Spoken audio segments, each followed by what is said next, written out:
Hi there, my name is Charlotte and I'm a Sheridan Animation hopeful. I've been studying art for years now and I've taken many of the excellent courses under PortPrep.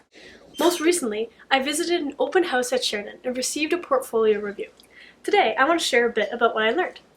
When I went, I had already been practicing and preparing elements of Sheridan's portfolio requirements, so when I got there, I was prepared to show the professor lots of my most relevant work. In general, the things he pointed out to me were all very technical.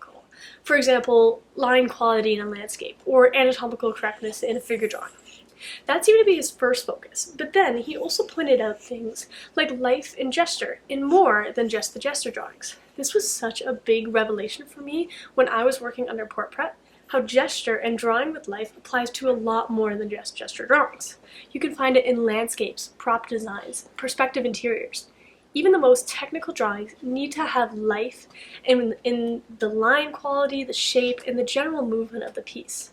I had learned this, so when he pointed out that my landscape lacked life, I knew what he meant.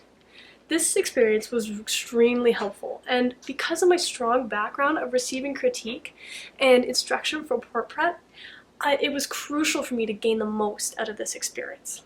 I'm excited to keep working hard and try my best to get into Sheridan.